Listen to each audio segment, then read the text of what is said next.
గ్రామీణ ప్రాంత విద్యా వ్యవస్థలో ఇదివరకు చాలా తేడా ఉండేది. ఇప్పుడు మనకి రాజధాని ప్రాంతంలో ఉందనుకోండి, ఇదివరకు ఆడపిల్లలందరూ గూడా సాయంత్రం పూట్లన పొద్దున పూట్ల పూలు కోసి స్కూలుకెళ్తారు. సాయంత్రం వచ్చి మాలగట్టి తీసుకెళ్ళి అమ్మేవాళ్ళు.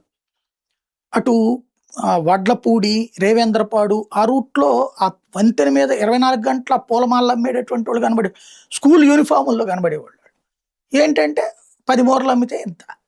అంటే ఎంతో కొంత స్కూల్ దశలోనే సంపాదించడం తెలుసు. అట్లాగే గేదెల్ని తీసుకువెళ్ళి, మేకల్ని తీసుకెళ్ళి, కోళ్ళని తీసుకెళ్ళి పెంచడం, పోషించడం అబ్బాయిలు చేస్తుండేవాళ్ళు.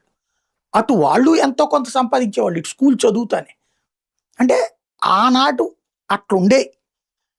అలాగే మాలాంటోళ్ళం స్కూల్ చదువుతానే ఏదైనా షాపుల్లో పనిచేయడం సెలవులొస్తే అట్లా చేసుకున్నటువంటి వాళ్ళమే.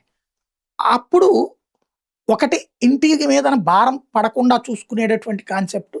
రెండవది భవిష్యత్తులో ఎలాంటి పనైనా చేయగలిగేటటువంటిది ఉంటుంది. ఇప్పుడు ఇలాగే బ్రతకాలనేటటువంటి తరంతోనే సమస్య అయిపోయింది. అయితే ఒక స్టేజ్‌కొచ్చాక అలా బ్రతకడానికి అవకాశం లేకపోతే అసంతృప్తి పెరిగిపోతుంది. ఉద్యోగాలు ఇవాళ లేవా? కుప్పలు తెప్పలు ఉద్యోగాలు. ప్రతి షాప్ ముందు బోర్డు పెట్టుంటోంది. ప్రతి షాపింగ్ మాల్ ముందు బోర్డు పెట్టుంటోంది. ప్రతి పెట్రోల్ బంక్ ముందు బోర్డు పెట్టుంటోంది. మాకు మనుషులు కావాలిరా మొర్రో అని. ఎవడు పోవట్ల. ఏంటంటే షాప్‌లో గుమస్తా అంటే చులకన. షాపింగ్ మాల్‌లో గుమస్తా అంటే చులకన. ఎవడు చులకన? నువ్వే ఇంకొకళ్ళని చులకన చూస్తున్నావు. ఎందుకు చులకన చూడాలి? వాళ్ళు మనలాంటి మనుషులే. వాళ్ళేమి కేతా ఏం కాదు. తప్పుడు పనేం చేయట్లేదు. కష్టపడి పని చేస్తున్నారు. అలా చూసే మనస్తత్వం మనకు కరువడం కష్టమైంది. ఇప్పుడు నీతి ఆయోగ్ ఒక నివేదిక ఇచ్చింది.